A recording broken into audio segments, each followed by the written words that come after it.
Yashodanandana Braja Janaranjana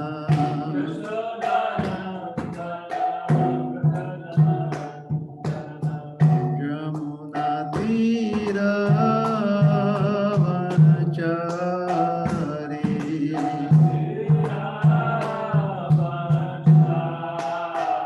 Yamuna Tira Vanachari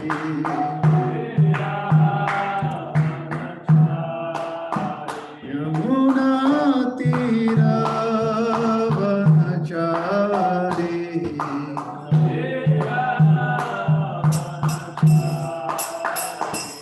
Jaya Radha Madhava Kunja Vihari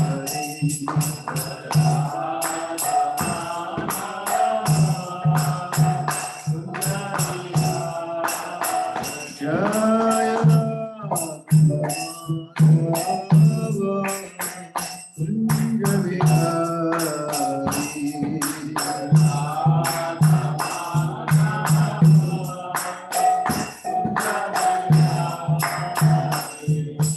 Gopi Jana Vallabha Girivardhari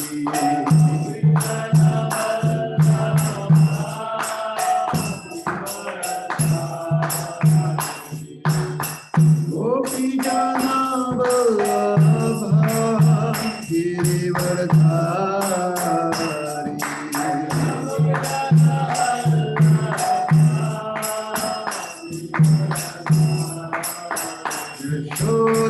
Yashodanandana Brajaranjana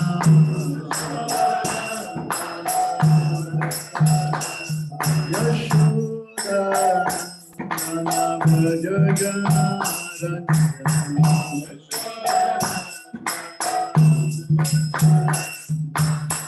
Yamuna Tira Vanachari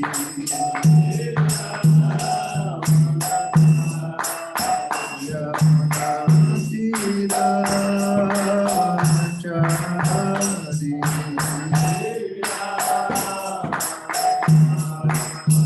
Yamuna Tira Vanachari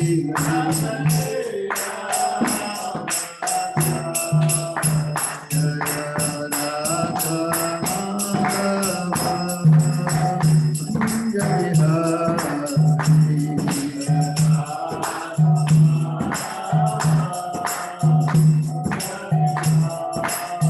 Jaya Radha Madhava Kunja Vihari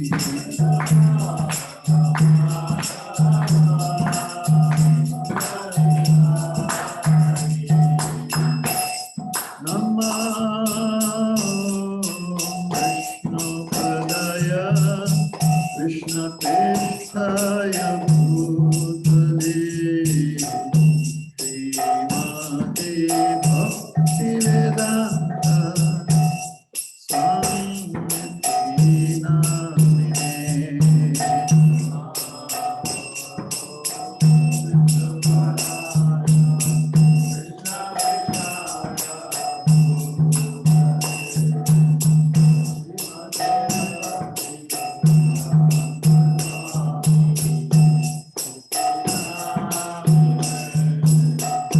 Namaste Saraswati Deve Gauravani Pracharini Nirvishesha Shunyavadi Paschatya Deshatani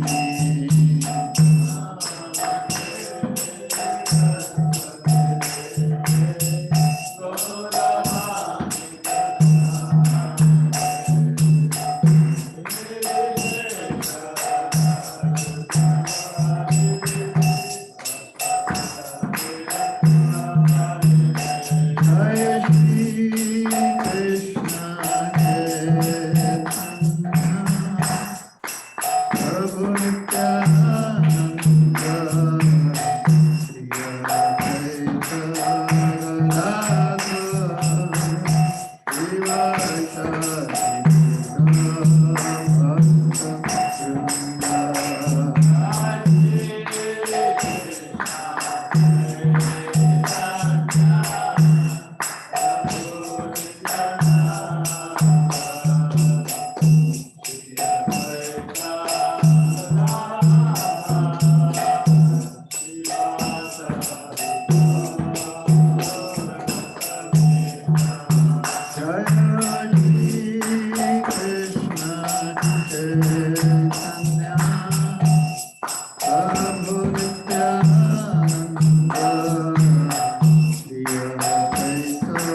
Krishna, Hare Hare, Hare Rama, Hare Rama, Rama Rama, Hare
Hare Ram, Ram Ram, Hare Hare.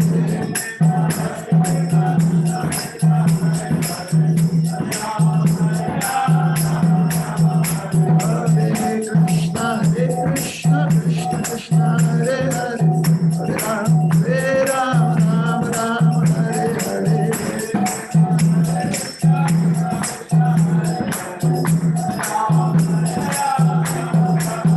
Hare Krishna, Krishna Krishna, Hare Hare, Hare Ram, Ram Rama, Hare Hare.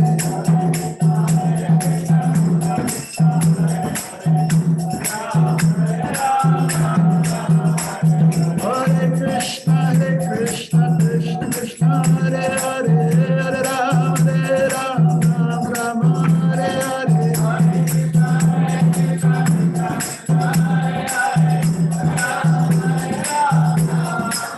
Hare Krishna, Krishna Krishna, Hare Hare, Hare Ram, Ram Rama, Hare Hare.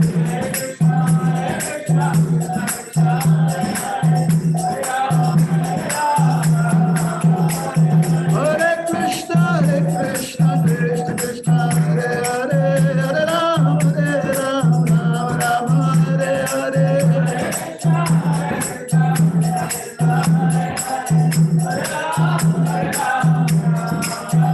Hare Krishna, Krishna Krishna, Hare Hare, Hare Ram, Rama, Hare Hare.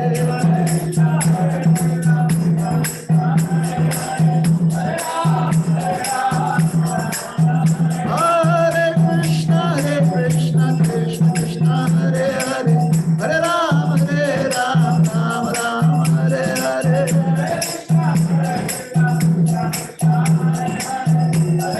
Hare Krishna,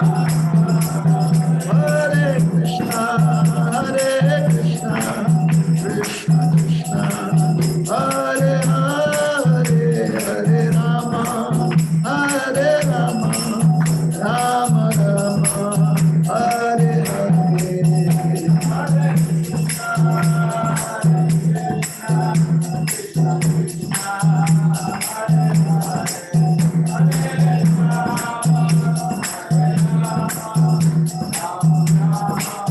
Jaya Jaya Prabhupada, Prabhupada, Prabhupada, Jaya Prabhupada.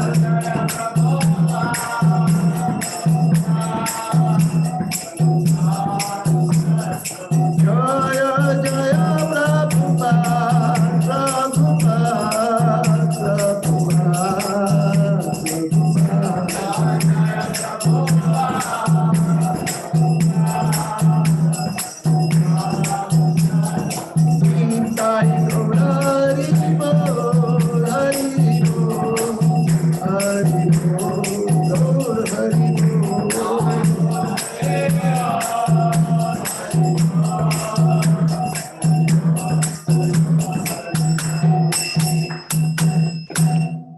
Jai Shri Harinama Sankirtana ki Jai, Srila Prabhupada ki Jai, Ananta Koti Vaishnav Bhakta Vrinda ki Jai, Jai Nitai Gaura Premanande Hari Hari Bo.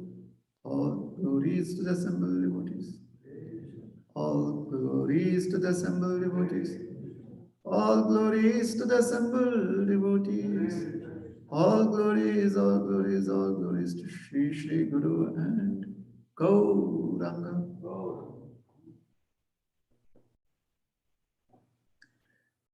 Om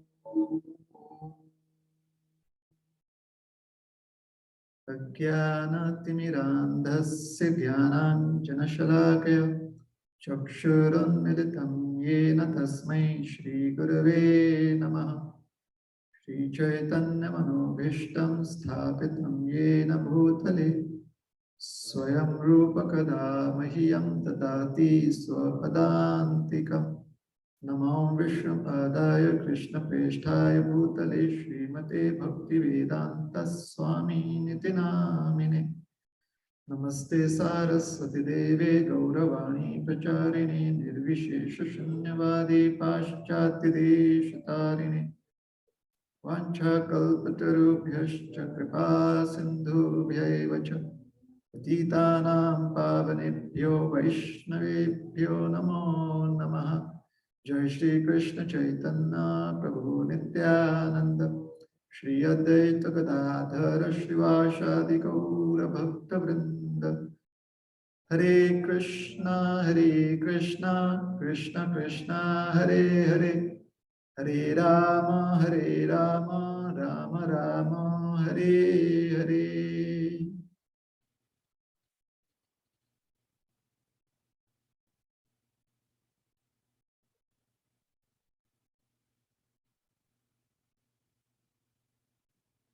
Hare Krishna. So we will read a verse from Srimad Bhagavad Gita, chapter 11. And we will try to understand the message there. So verse number 9, chapter 11, Srimad Bhagavad Gita. The chapter is entitled The Universal Form. Sanjaya Uvacha Evamuktva tato rajan Mahayogeshwaro Harihi Darshayamasa Parthaya Paramam Rupameshwaram Sanjaya Uvacha Evamuktva tato rajan Mahayogeshwaro Harihi Darshayamasa Parthaya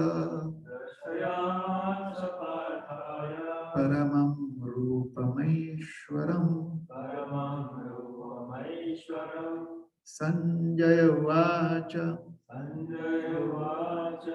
Evamuktva tato rajan Mahayogeshwaro Harihi Darshayamasa Parthaya Paramam Rupameshwaram. Translation. Sanjaya said, O king, having spoken thus, the Supreme Lord of all mystic power, the personality of Godhead, displayed his universal form to Arjuna. So there's no purport to this.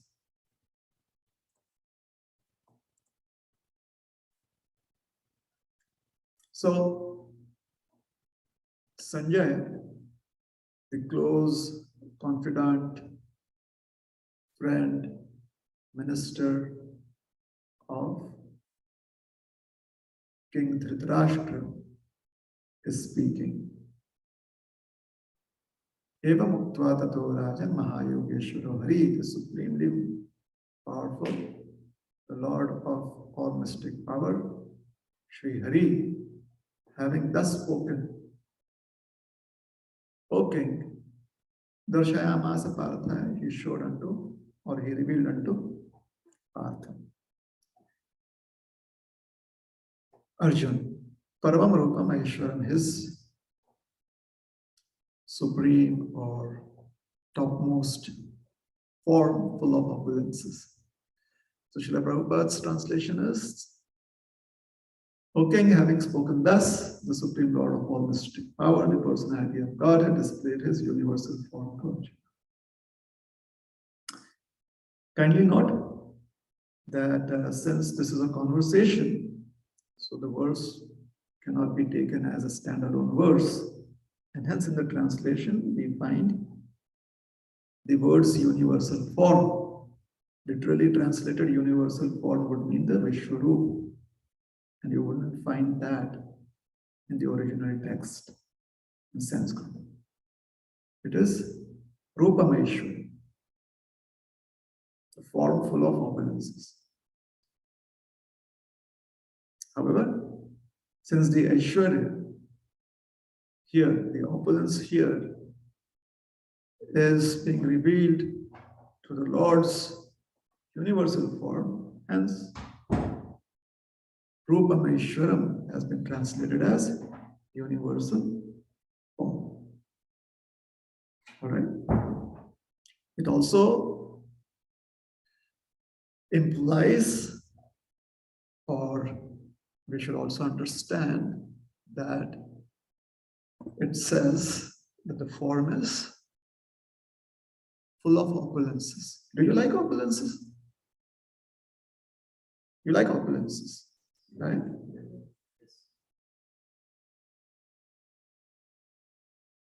So if I show you a form full of opulences, would you like that?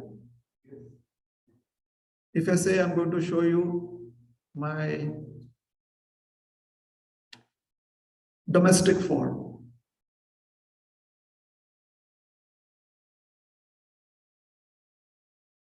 what kind of emotions are you going to have within your heart? I'll show you my domestic form. You're like, okay. You may be interested.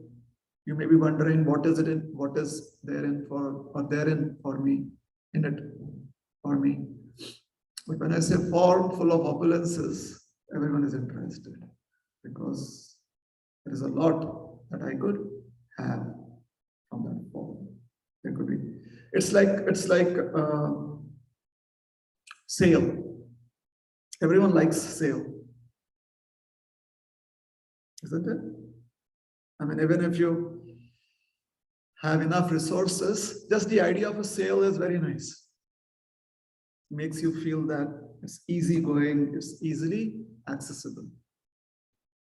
So Aishwarya, or opulences, similarly brings up that kind of notion, because that is the impact of language, or that is how meaningful words bring forth emotions. When we, as practitioners of Krishna consciousness, hear universal form, we are like,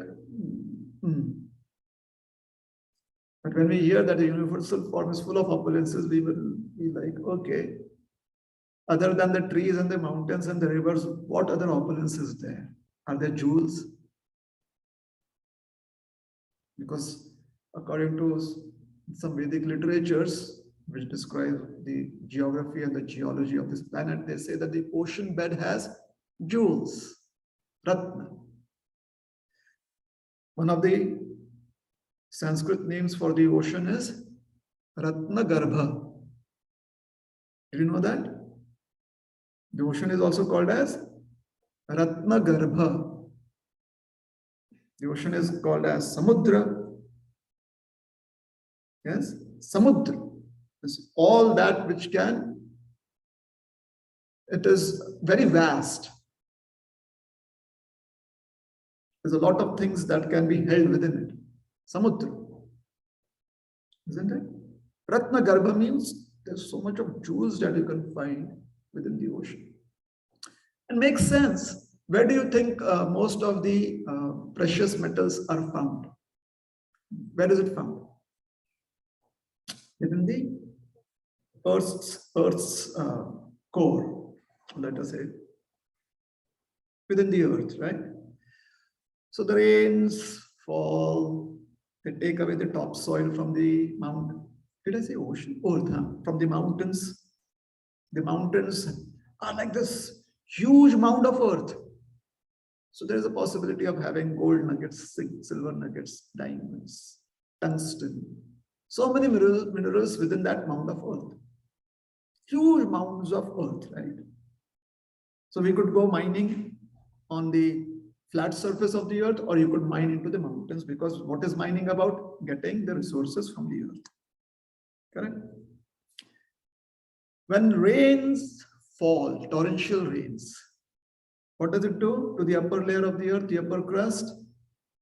The topsoil is carried by the, is loosened by the impact of the rains, and it's carried downstream. Now, as the water flows downstream, that is what we call as a stream, later on a river. And typically a river would end into an ocean, typically, otherwise it will just dry up. Typically it would end into an ocean, because that is how greater quantities of water, that is how they kind of flow. So when the topsoil from the mountains flows through the river beds, where do you think it will end up?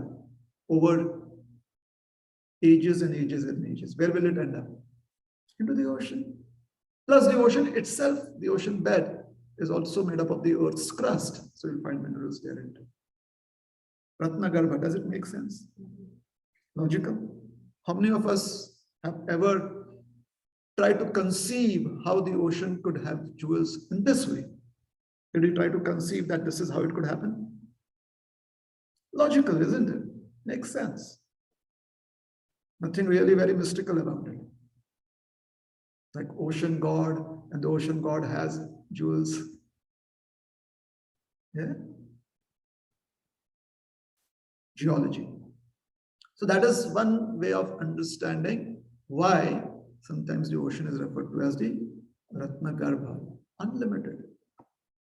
We haven't really explored all that the ocean floor can offer us because limitations. We have limitations as humans.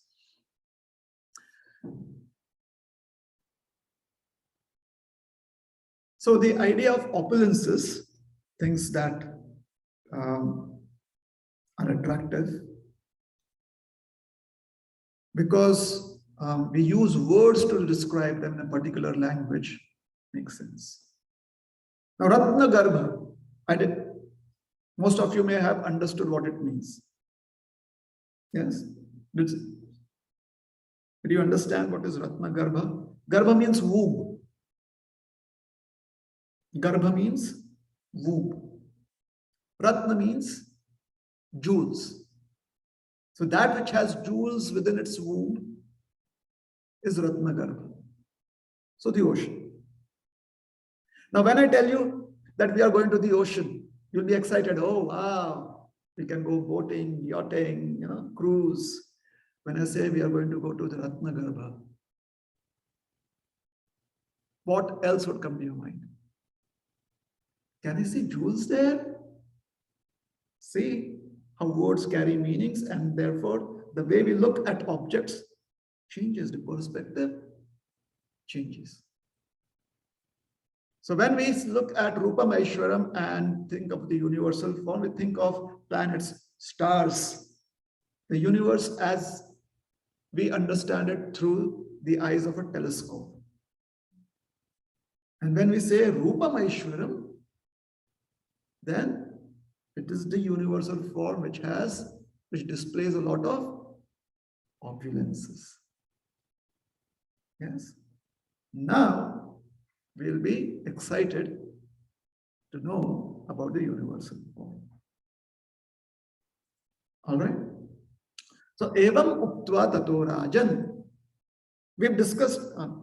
I've been doing this, discussing on this verse for a couple of days prior to this. So what we have discussed up till now is that Arjuna is excited hearing that Krishna has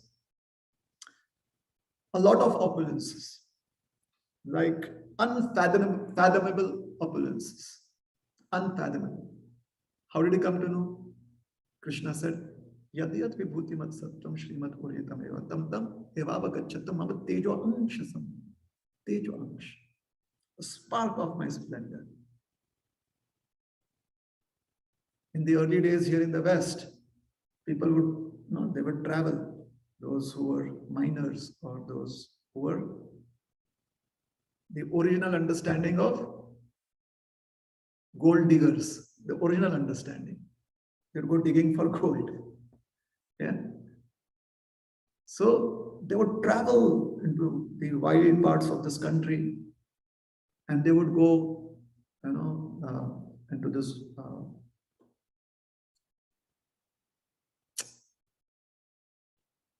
not very much accessed uh, places, mountain streams, and they would spend the entire day with a sieve trying to find some gold nuggets, silver nuggets. And it was a back-breaking job that they did. And some of them would find some nuggets. The news would spread. This river, this stream that flows down this mountain has, people have discovered some gold and silver nuggets. Hundreds upon thousands of people seeking gold would come there. The gold rush, the silver rush, and the mountain would be named as Silver Mountain, Gold Mountain. And after a few years, when they see that, over a period of a month or 2 months, not much is being available now, not much is being found, they would desert that town, a deserted town, ghost town. Correct? Isn't it? So when the news would spread that somebody had found, let's say, in those days, maybe they were still using grams as means of measuring weight. So somebody would have found a nugget weighing, let's say, 20 grams or 10 grams.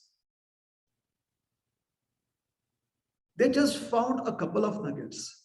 But why would hundreds of people come there? Because there was hope. Hope to find much more. So when Arjun hears that simply a spark of his splendor has so much, yat yat vibhutimat, whatever opulences I've described and you can think of, or your entire community you can think of. Yat yat would mean that. Whoever, whatever, wherever, whichever. Yat yat vibhutimat. So whoever has heard of, thought of, imagined or spoken about opulences.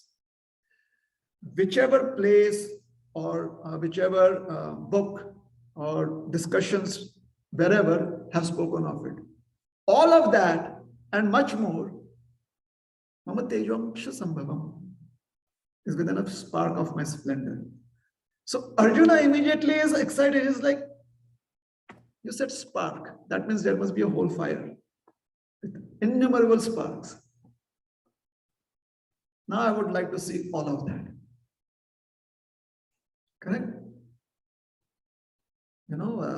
Like the previous decade in India, Bollywood came up with a dialogue that people would always, Bollywood? Everyone is aware of Bollywood? Okay, good. A dialogue. ये तो बस trailer है, अभी picture बाकी है. No, this is just a trailer. The entire movie is yet to be telecast. So Arjuna was in that mood. Krishna, this is just a trailer. I would like to see the whole movie. So evam uktva tato rajan, Krishna said, all right, Arjuna. In the previous verse it says, all right, Arjuna, I give you the ability to see my form of opulences. He says, Pashyame yogam aishwaram. Krishna does not say Pashyame vishwarupam. He says Pashyame yogam aishwaram. See my Aishwari yoga. See my mystical form full of opulences. So evam uktva tato rajan. Who's Rajan here? King Dhritarashtra. So after so many chapters of the Bhagavad Gita, we are again made aware that a significant player and stakeholder. A significant stakeholder here is Dhritarashtra. Otherwise, we had lost touch with Dhritarashtra. How many Bhagavad Gita lectures have we or discussions have we participated in? Numbers, any numbers. On an average, whatever number comes to your mind. How many do you think you have participated in? Sorry? 20, 30. In your past 4, 5, 10 years, whatever, 20, 30. How many have you participated in? Around 50. Around 50. Anyone else?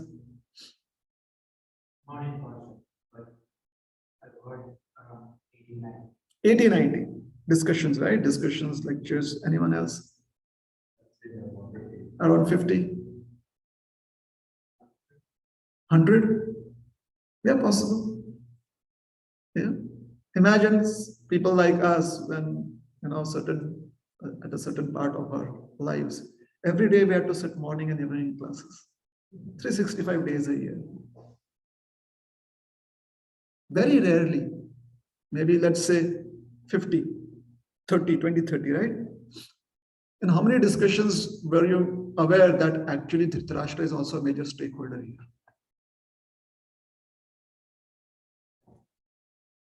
Not really, isn't it? And it's not necessary because this is the philosophy of life. Nonetheless, the players here are Dhritarashtra, Sanjaya, Arjun, and Krishna are already there. Isn't it? So what is in it for Dhritarashtra? Or what is it that we can learn whenever Vyasadeva brings Dhritarashtra's name up? Or whenever we become aware that Dhritarashtra is also a part of this. What is there to learn? There's always something to learn because it is a philosophy of life. Yes. So Rajan. Sanjay is addressing King Dhritarashtra as Rajan. We also address him as king. But technically speaking, he is not the king, he is the caretaker king. Technically speaking. So most probably he is not very happy when people address him as caretaker king. He's more happy when he's addressed as the king. So we see that in Dhritarashtra's case, we understand there is his over-dependence on his egotistical understanding of who he is.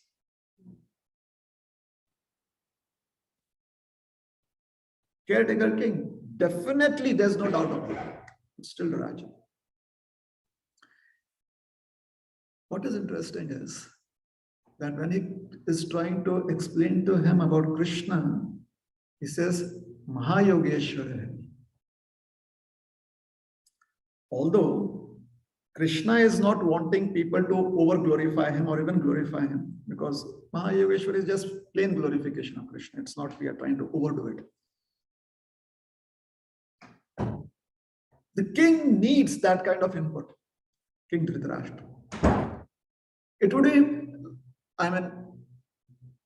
if we are taking this perspective of this discussion, then it would be acceptable if he would have said, Evam uktva tato Maharajan, Yogeshwaro Hari.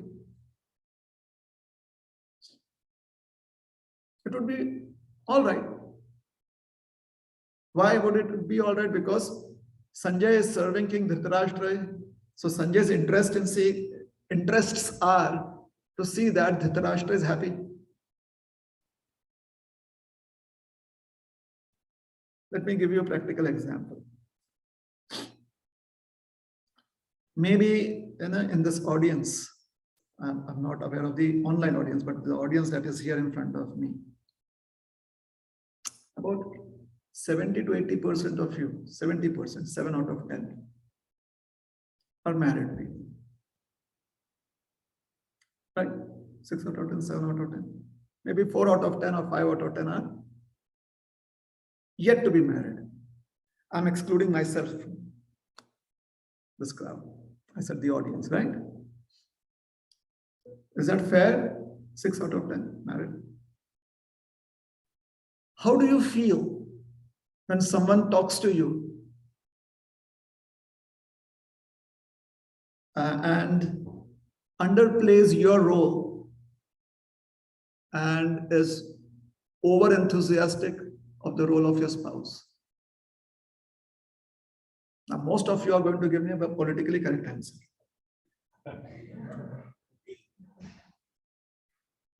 Let's talk about siblings also. Your sibling and your best friend is over glorifying. What seems to be over glorifying seems to you is that your best friend is over glorifying your sibling and is completely like making you feel as if you are non-existent. The discussion, that is what you may feel. How does it feel? Especially if you have some ego. Ego means your understanding of who you are is very important to you. I'm not speaking of ego where there is vanity and where there is this pride. Not that kind of ego. Ego means what you feel is your existence. Right? Sometimes people's ego is dependent on whether they have a thick mustache or not, males. Ego. If it gets clipped, they have a terrible day that day, and it's so terrible for them. The entire day they are like, how do I regrow it back? You know, they're in a meeting and I'm sorry, I'm somewhere else today. Because that is their ego, their existence. It's not that they're trying to, project themselves as very, very attractive people to others. Not that. It's just about their existence. When we have defined a particular existence for ourselves and we see that it is being underplayed or underaddressed, it is natural that one may feel dejected. Because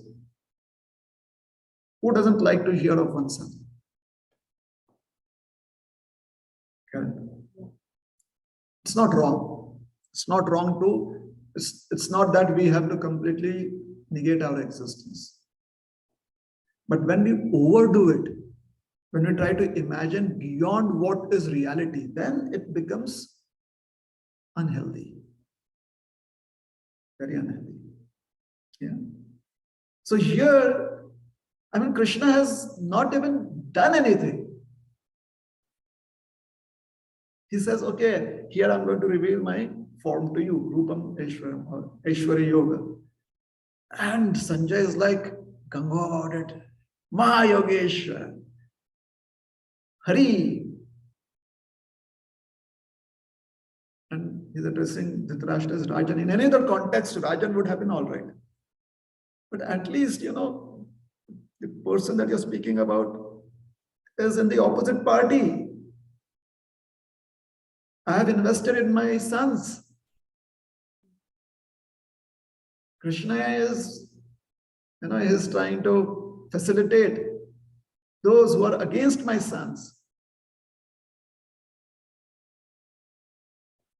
And you are Sanjay, my best friend. Now, amongst Dhritarashtra and Sanjay, both are very, very well-read, learned,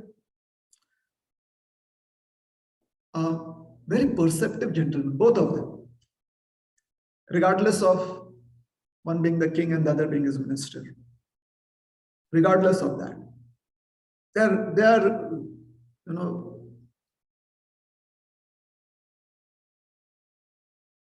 they're like top achievers of that time. Very respected gentlemen, both of them. So amongst them, there is some protocol that you follow. Right? At one point of time, most of you are students with your friends in colleges. Then you come to the corporate atmosphere. Slowly you go up the rungs of the corporate ladder, along with the very friends that you spend time. So in a very, very official setting, there's protocol that you follow. Occasionally, when you are in a private space, you may go back to that college ambience that you used to have. Occasionally, for a period of time, people forget that. It's only like, hey, let's go and party, take a vacation at Hawaii, and there they are like again, are ture, like, hey man. But as you go up, you get used to the culture because that is how you live day in and day out. This is a king. He has been in that realm, in that zone for a long time, and Sanjay too. So there are certain protocols that they must have gotten used to. Still, when he addresses Krishna as Mahayogeshwar, it shows. It clearly, very clearly shows where his actual loyalty is. And shouldn't that make Dhritarashtra a little uncomfortable? It doesn't. It does not. And the reason being, both of them are learned personalities. That is what knowledge does. If you have good learning, if you have good academic training, not just memorization, but also understanding, then even if one has differences, those differences does not make you interact like street urchins. You don't come down at that level like street brawls. However, it clearly indicates what is Sanjay's inclination. He's inclined towards Dhritarashtra. At the same time, he knows that not just he, but even Dhritarashtra is aware that Krishna is not an ordinary personality.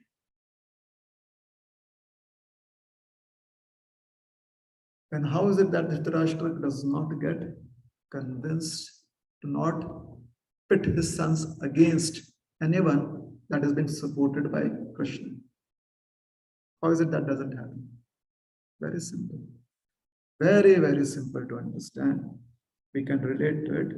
Most of us, we consider ourselves to be subservient to the Supreme Lord, to God. We have accepted that. We have adopted a lifestyle change based on that conception that, yeah, I will serve the Supreme Personality of Godhead, and through my words, actions, and thoughts, I would try to see that I live up to this philosophy that I've accepted. Correct? We accept that. If Krishna were to come here and say, you have to go and, go and sleep, we would do that. If you would say, stand up, we would do that. If Krishna were here directly, because we have accepted that in our lives, right?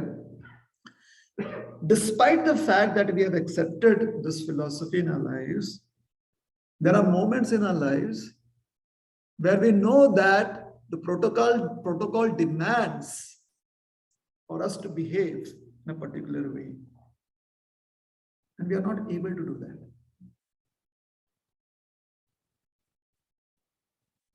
We are learned people. We've understood it through our own reading, through discussions, through hearing from other learned people. Still, we are not able to do it. Not always. Certain moments of our life. What is the most prominent example that comes to your mind? Yes. Getting up early.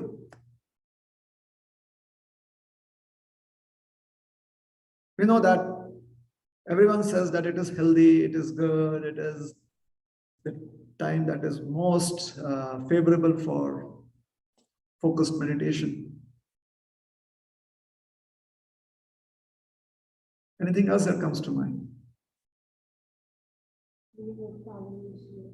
Dealing with family issues? Yes.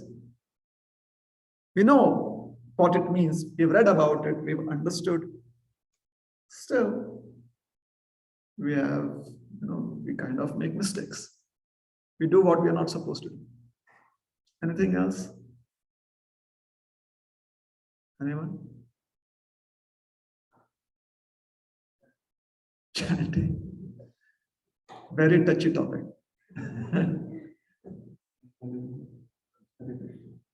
So we know, we have heard. In actual practice, we see the challenges.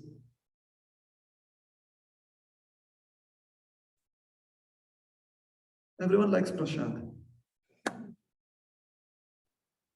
We know, we have heard that before prasad, we have to offer up prayers to prasad. Now, if I were prasad, think if you were prasad, and the way I offer prayers to prasad every day, how would you feel? How would it make you feel? Like, I am prasad. Now you are prasad, and this is me offering. Mahaprasade Govinde, no, Sharira Vidya. Please, one more.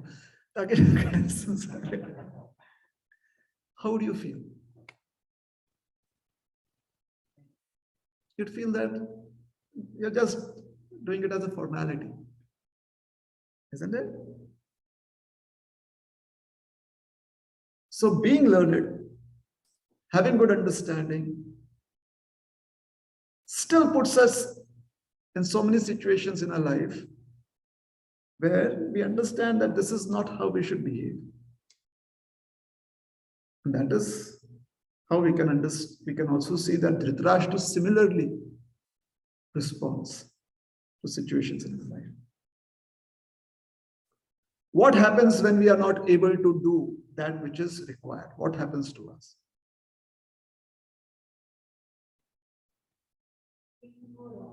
Things go wrong. Sorry? Guilt. Yes, guilt. And when there is guilt in the heart, how does it manifest in our behavior? Frustration. Negativity. Anger. What else? Feeling victimized. When guilt is there, now try to relate to Dhritarashtra. Oh, just because I'm blind. See, I know that I should not be doing this, but what can I do? Right? Oh, Sanjaya, why are you speaking like this to me? Yes. So simply by making this statement, this intensely, immensely, such greatness, this great personality, Vyasadeva, we can see his superlative qualities being exhibited. He just gives this verse and it helps us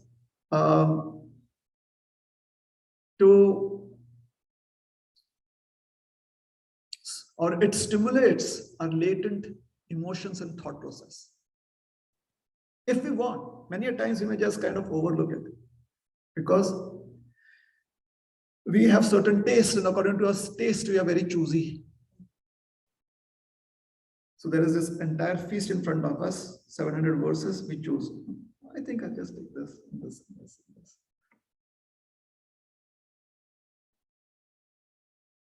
When was any experience in your lives when you were having a huge feast, like 20 preparations, and you already have your pre-notions, isn't it? Maybe I'll not have that vegetable, or maybe I'll not have this preparation, maybe salad.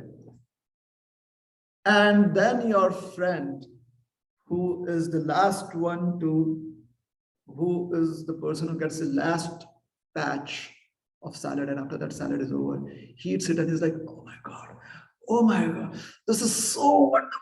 I mean, I've never tasted, I don't know what they have put in salad today. And you're like, what? And then he's kind of just going on eating, and he knows that you do not like salad. He cannot help it because it is so good. He feels, when you hear from him so much, you're like, all right, let me just try. You're not against salad. It's not your favorite thing. Your favorite could be, let's say, Gouda potatoes or something like that. Cream preparations with sour cream. So you stuff yourself with that. When your friend who's also sitting with his or her plate is, exclaiming, coming out with so many superlatives, you're like, all right, let me just taste it. And with your pinky finger, that is how people generally, when they, because others have convinced them and they want to taste it, or with the index finger, okay, you do that. Put it on your tongue and you're like, wow. At that moment of time, you forget who you are, who your friend is, where you're sitting. The only thing is, let me go to where the bowls are, to where the vessels are. Can I have some salad? And they're like, sorry, it's gone. All the other things that you really wanted to eat at that moment disappears. And maybe for a day, for an hour, maybe for even 5 minutes, you're like, why do I have such biases in life? Why don't I be more open-minded? Yeah. So we need to have those moments in our life, because life always throws surprises, and sometimes, many a times, those surprises are very, very, very healthy.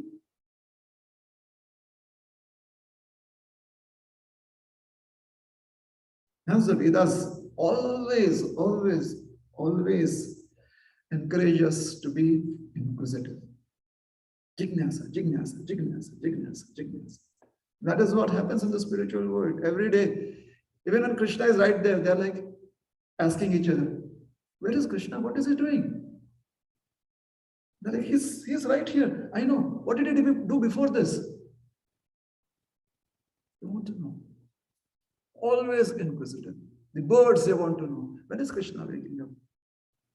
The little birds are asking their elders, is Krishna awake? Has Krishna come to the forest? Can we go there, Mama? Can we go there, Papa? The trees are talking to each other. Do you think Krishna will hang from my branch today? Yesterday you were so fortunate. I've sprouted fresh leaves. Just look at my leaves. Will Krishna look at it? Always inquiring, always inquisitive. Wanting, their inquisitiveness is about how would Krishna be attracted to whatever modes of service is available to them. Now imagine if the trees are all smug and like, yeah, I know Krishna is going to come. And so on. Every day he comes.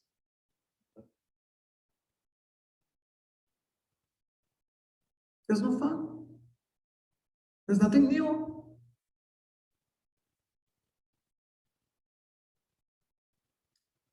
Sometimes, over a period of time in any relationship, that is how we become smug in our lives. So what's new?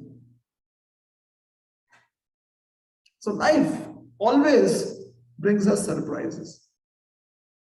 Every day. Even though the sun every day rises, it's not the same ambience that it rises with every single day. That's how the world is. What can you do? You look at your weather app every day. What is today's UV index? Every day is different. AQI is every day different. Surprises. And a lot of those surprises are very, very, very helpful for us, provided we are open-minded.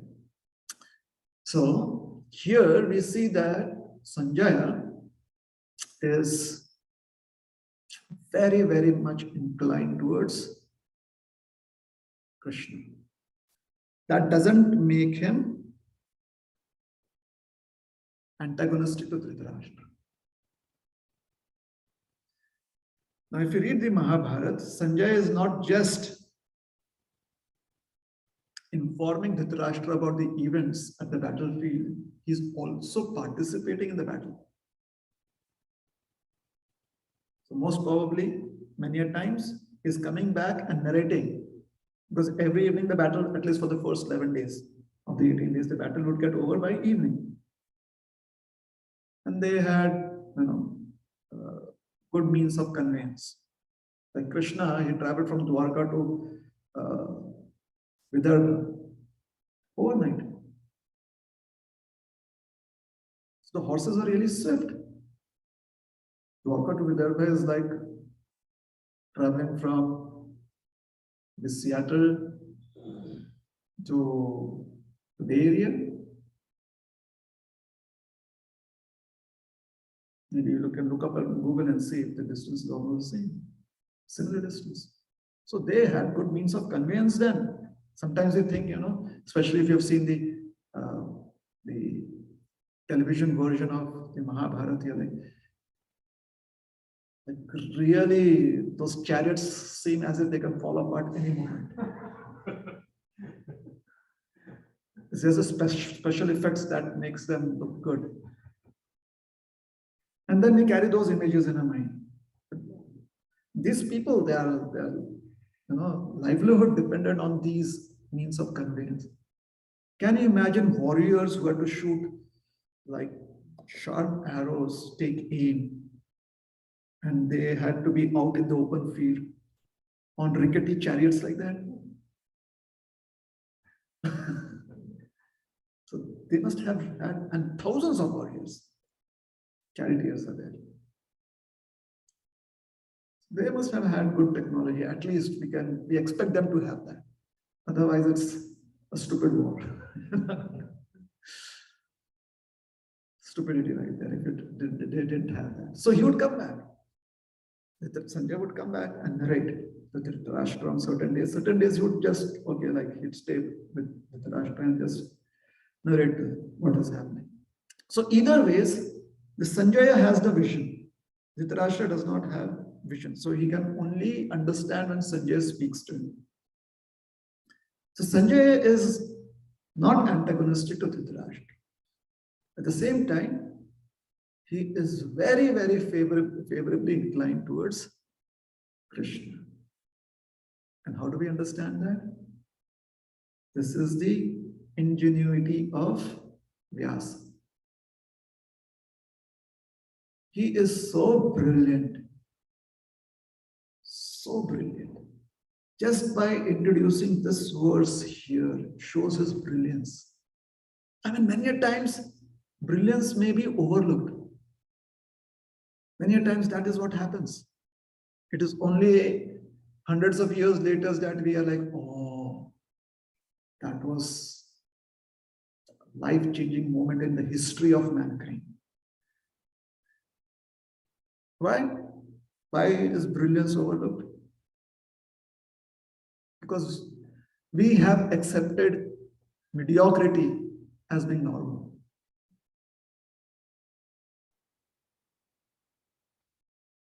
Wherever a presentation where you're trying to show off always your attributes. Show off means you're trying to prove that how big you are, how good you are, always. If that is very important in any society, then trust that society to have a very strong undercurrent of mediocrity.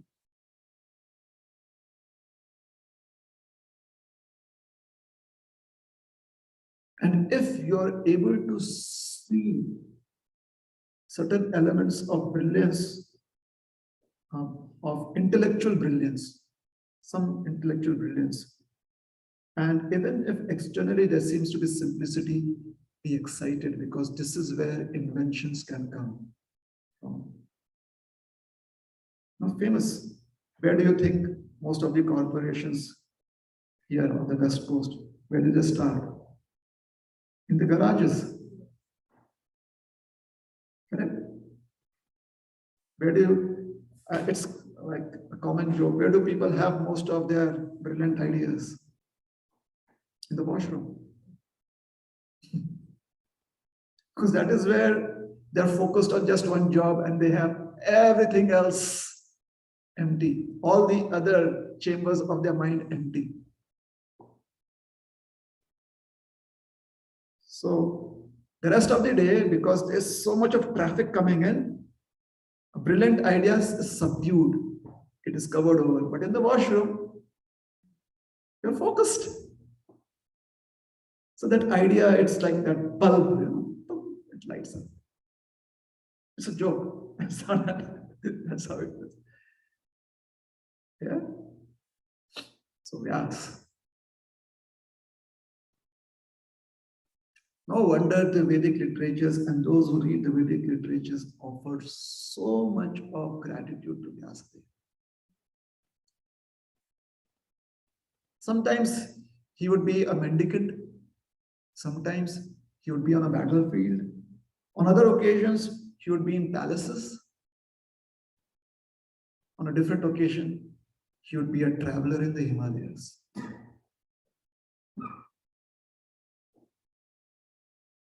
He had so many various facets of his life. What stands out for all of us is his brilliant poetry. Why? Because it gives us so much to think over. With our own experiences in life, we can chew on. Our intelligence can chew on that which Vyasa has offered. If he had not offered this, what could we do? What would we have done? And then we can also try and understand, because everyone, if we have accepted a particular school of thought, like in ISKCON, we have accepted the Gaudiya Vaishnava school of thought. Then all the literatures that have come through the acharyas, through these powerful presenters over ages, it's amazing because we get so much to discuss on it. So many takeaway messages from them. If they did not have that, what would we as speakers and you as if they wouldn't have given us all of these literatures, what would we as speakers and you as an audience, what would we have done? Yeah. So we try and be grateful to them. So Mahayogeshwara Hrihi. This shows not just Vyasa's brilliance, but it shows how much Vyasadeva is appreciating Sanjay's intellect. A good poetry, especially when you're trying to describe a historical event, is where you let the audience feel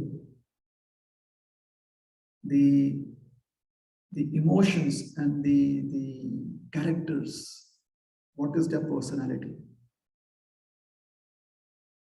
When he's saying Mahayogeshwara and he's addressing Dhritarashtra as Raja, we see what he's trying to do, Sanjay.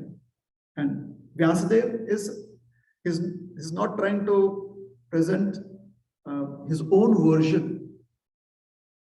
He's trying to describe a historical event so that we are able to relate to it. He says Hari. Hari means someone who takes away.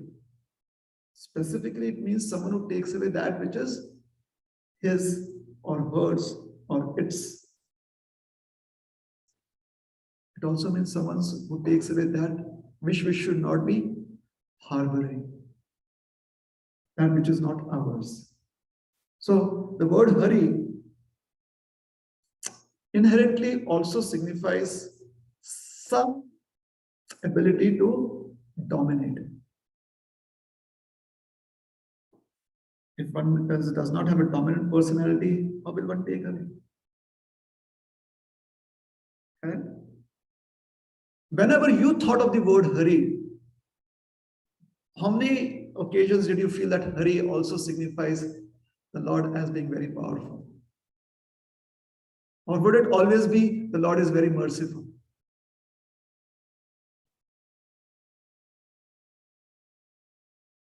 Now you see how brilliant Vyasadeva is and how brilliant Sanjay is, if that is the word Sanjay has used.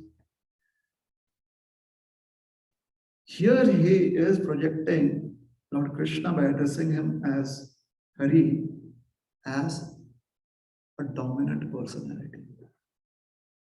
Mercy aspect will be there.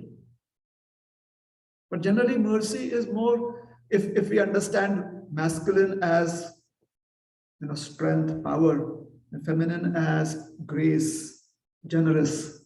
Typically that is how we understand, right? If one has feminine qualities, it means there is grace, there is generosity, there is humility. Masculine qualities, humility doesn't immediately come to mind. What are masculine qualities? Prowess, ego, protective, overpowering. Is that true? I'm not speaking of the genders here. Or maybe I am. How do I? I'm not speaking of male and female. I'm speaking of qualities, the way human society typically, whatever culture we come from, this is typical understanding of masculine qualities and feminine qualities. The word Hari is very soft, typically in understanding. It's about generosity. Does it also portray ferociousness? Does it portray power? Here it does. How does it do that? Here Sanjay is hoping that Dhritarashtra may understand the import of this word Hari when he speaks it. One who takes away that which is not ours. He takes away that which is non-essential. He takes away that which is incorrect. That is Hari. Yeah. So sometimes, if you are not aware, then a lion in Sanskrit is also addressed as Hari, a lion. One of the names of a lion is Hari, power, controller, the king of the entire jungle, who takes away the distress by his rule over the entire jungle. If you see a lion is so self-confident that doesn't care, it doesn't unnecessarily want to trouble anyone else. And no one dare cause trouble in his territory. Therefore, a lion is also addressed as Hari. A lion is Singha, or also addressed as Hari. So when he is addressing Krishna as Hari here, he is hoping that Dhritarashtra would come to his senses and realize this is a lost war as far as his sons are concerned. And hopefully, understanding that his sons would lose this war and maybe things may not turn out good for them, hopefully, he may give the instruction, being the caretaker king, that stop the war. The Pandavas are the rightful heirs. Hopefully, he may do that.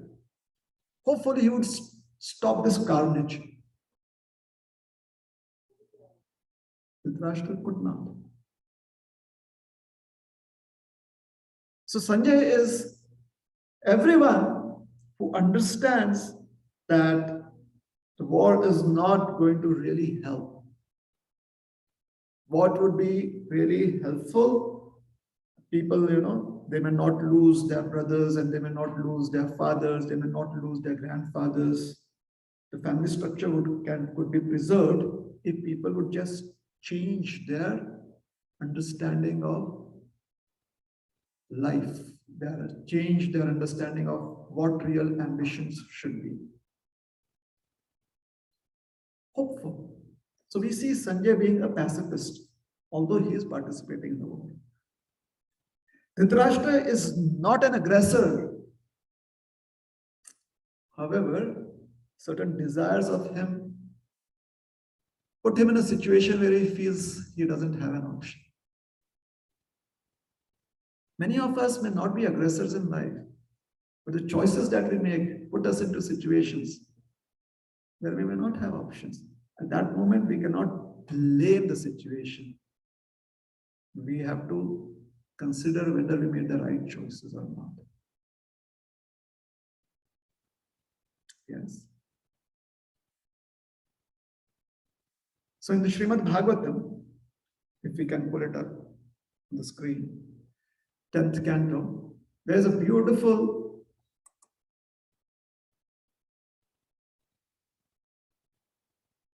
narration of some ladies. They are called as this is chapter 23. They are referred to as the Brahmana Patnis, the wives of the Yajnik Brahmanas. 23, 2-3, chapter 23. So Krishna, Balaram, his friends, Sridhama, Subal, they are on their daily, they are doing their daily routine. They have taken their cows out for grazing. Today, Krishna wants to graze in that area on the banks of the Yamuna, which is today referred to as Bhatro. A small community of Brahmanas would be living there, and Krishna knew that they were performing sacrifices. Now, what it means is that since there was an elaborate sacrifice being conducted there, there would be a lot of food offerings. Amongst other things, other ingredients, food offerings. So Krishna had taken his friends in that direction. Now, looking back, we know that this was the Lord's arrangement. They did not know that it was the Lord's arrangement. So they are having fun playing, and all of a sudden, they realize that their lunch boxes are empty and they are hungry.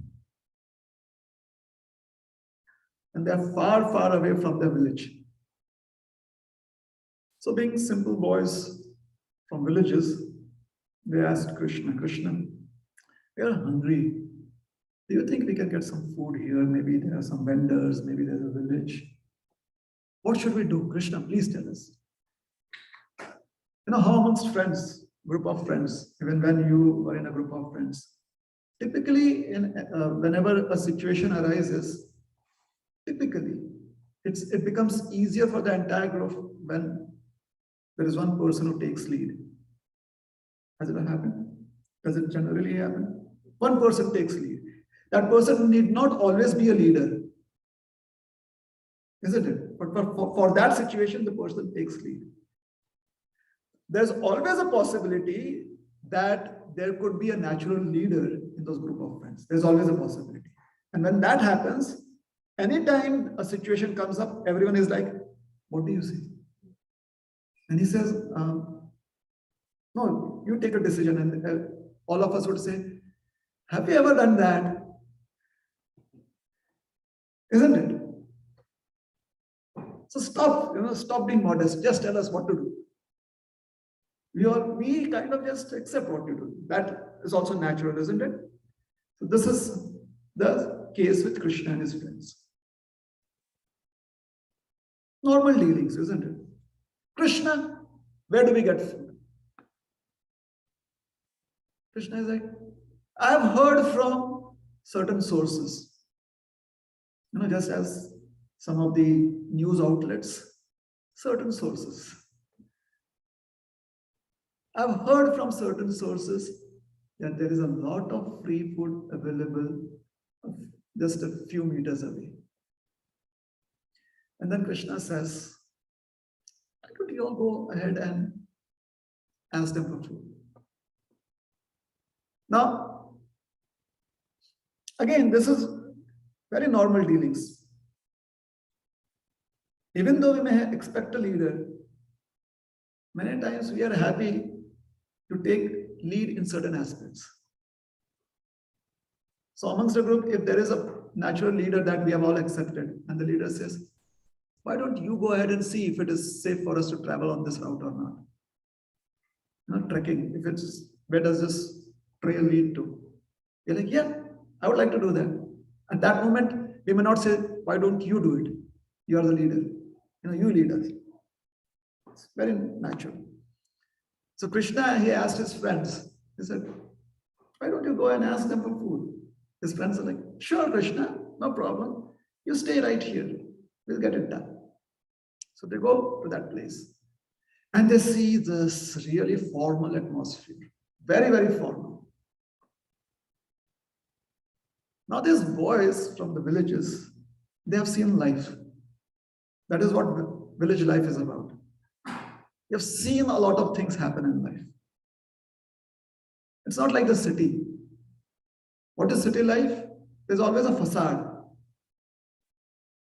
The exteriors have to look very good. Village life is not like that. Why? Because in the cities, typically in a city, wherever you are in this world,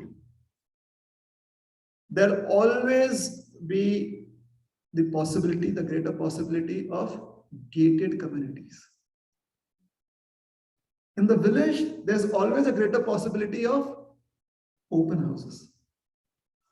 Is that true? Because the cities have a lot of things that people store, keep it for themselves. In the villages,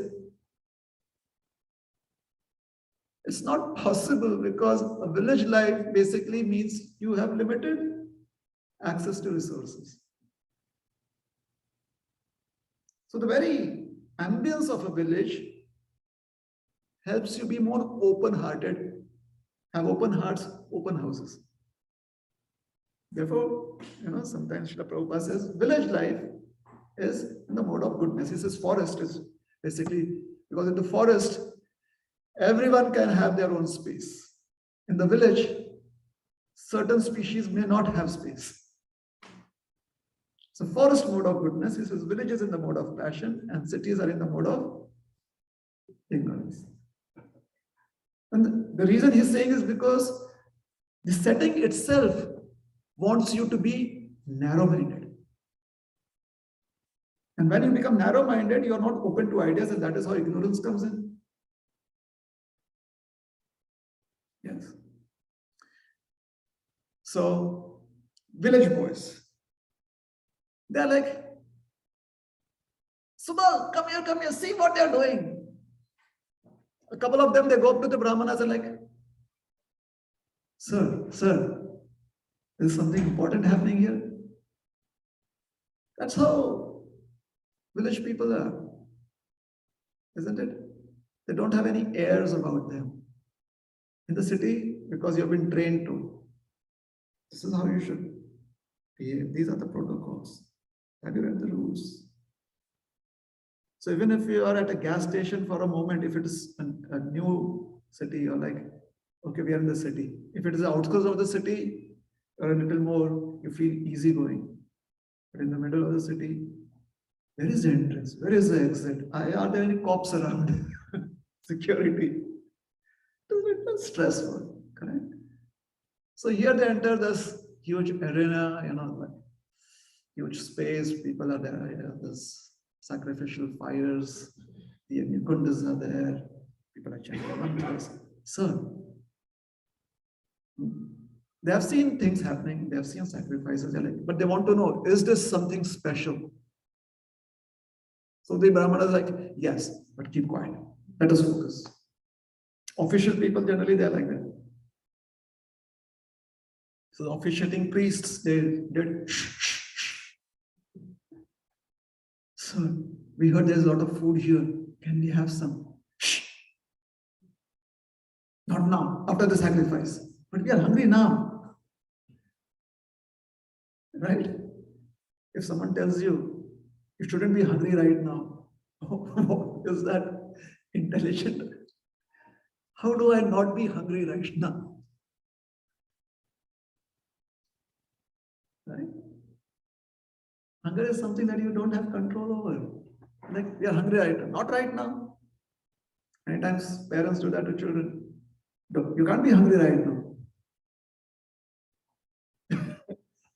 I travel in local conveyances in India. I've seen a lot of that happen in India with people who travel in trains or buses. जब देखो भूख लग जाती है about their children. And not only that, they want the other elders there in that vehicle to agree with them. सही है ना, सही है ना? And if the other elders also have children, they all are in agreement. जब खाना दो तब भूख नहीं लगती, और जब कुछ नहीं होता तभी भूख लगती है. That is how it's supposed to be, because when you give them food, because they know food is available, they have eaten food, there's a possibility that the next time you give them food, they'll be hungry, or they will not be hungry. But when you're not carrying food with them, there's no control over their hunger. They do not know how to control their hunger. So the very statements that the elders are making proves the point that the children are right and they are wrong, but they feel that they are right and the children are just being truants. Logically, if you think logically. So anyways, not right now, after the sacrifice, come later, we'll see, things like that. They're like, there's such attitude. They go back to Krishna. Krishna, they have so much attitude. Oh, but we are hungry, Krishna. Please, we need food.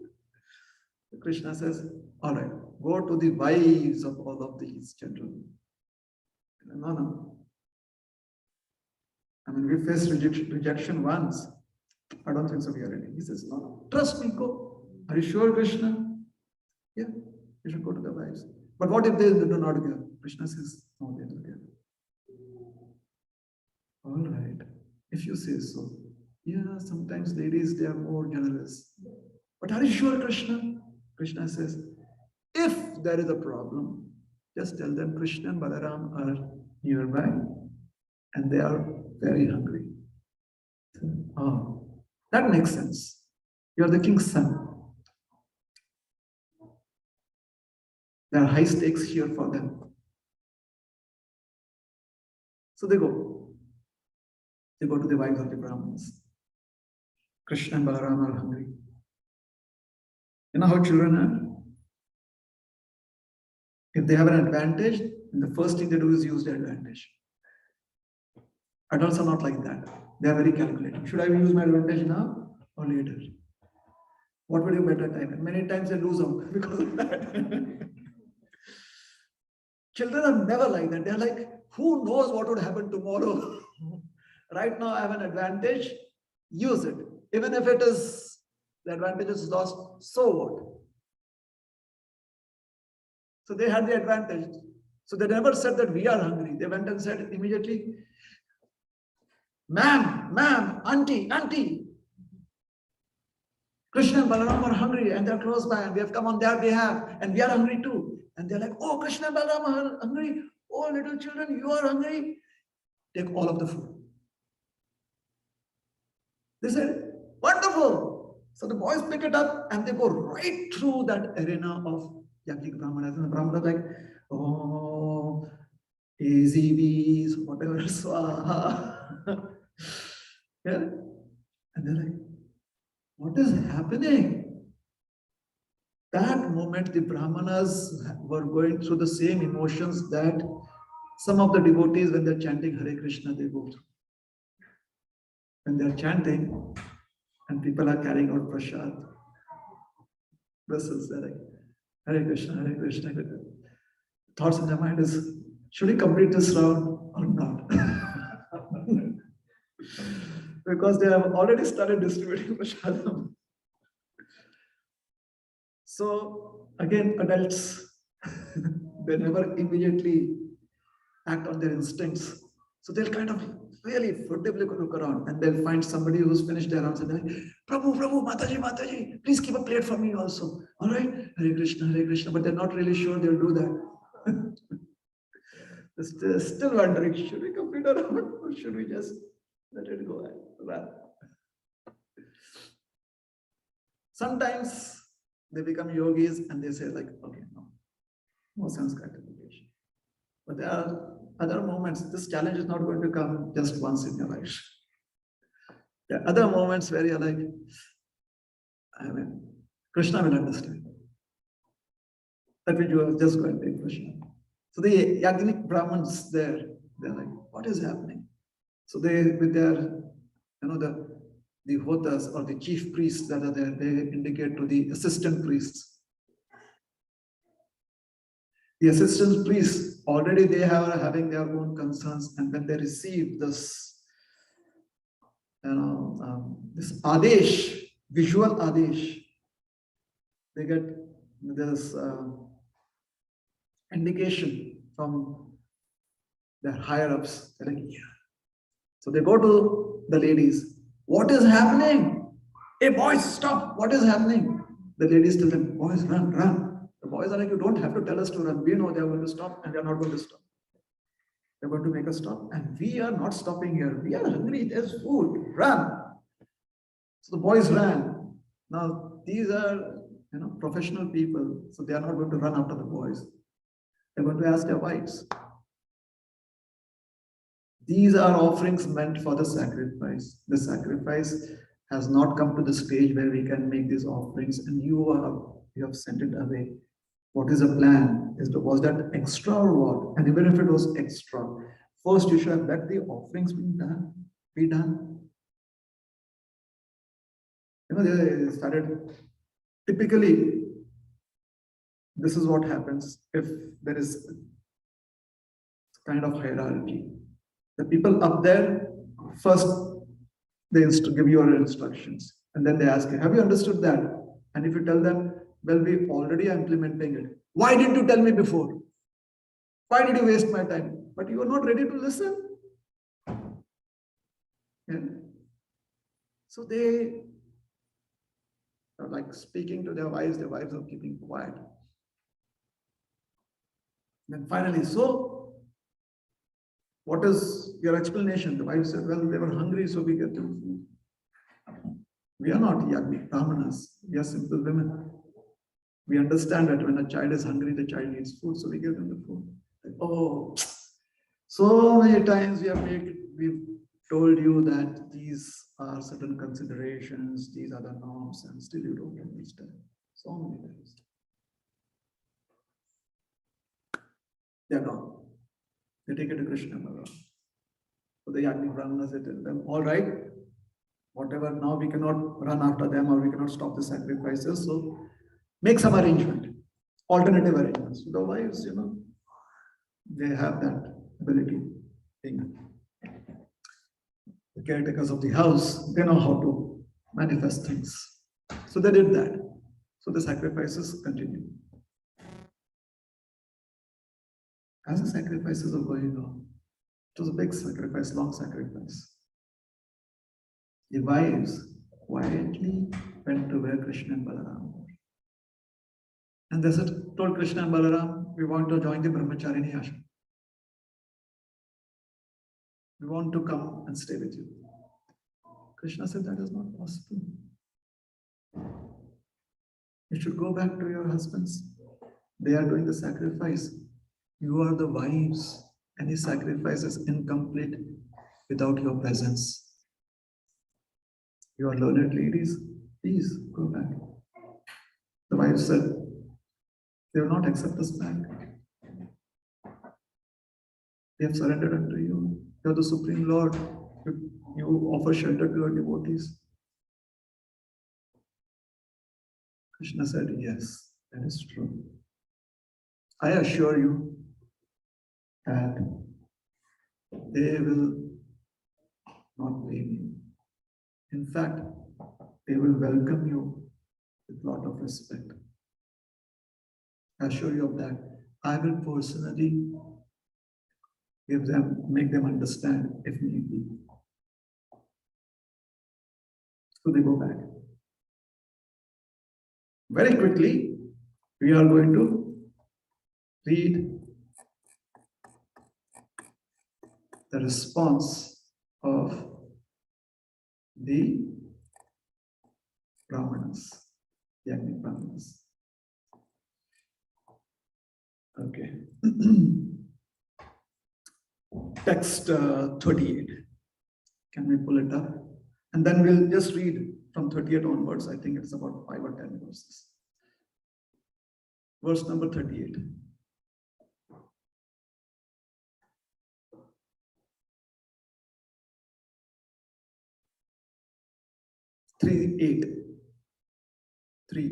No, text, this is chapter 23, text 38, same chapter. 38, verse number 38. So 10.23.38. Yes. Translations. We'll go quickly because we are Guru Puja. The Brahmanas then came to their senses and began to feel great remorse. They thought, we have sinned, for we have denied the request of the two lords of the universe who deceptively appeared as ordinary human beings. Nice. They're coming to their senses, right? Next translation, 39.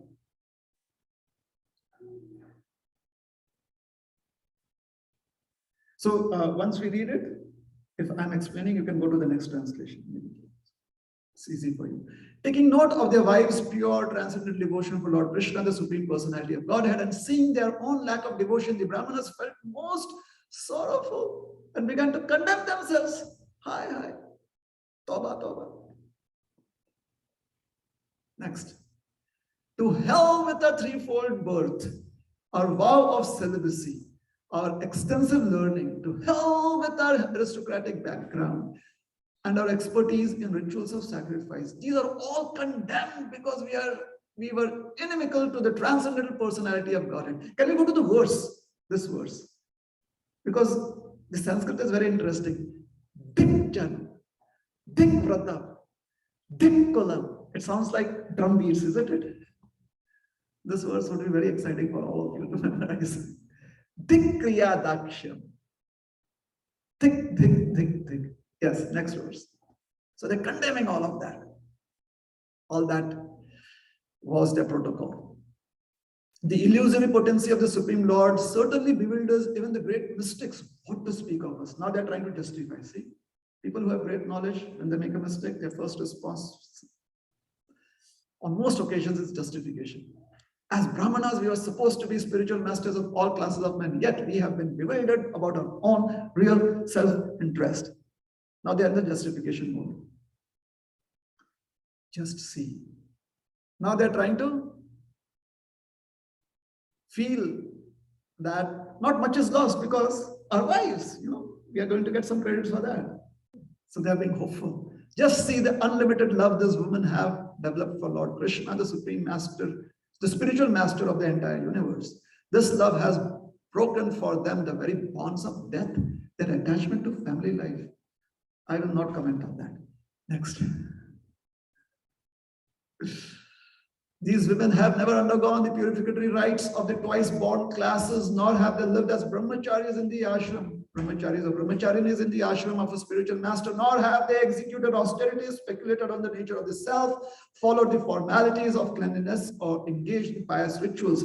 Nevertheless, they have firm devotion for Lord Krishna, whose glories are chanted by the exalted hymns of the Vedas, and who is the supreme master of all masters of mystic power. We, on the other hand, have no devotion for the Lord, although we have executed all of these processes. You can understand they are very learned people, therefore they cannot simply just say, we are sorry.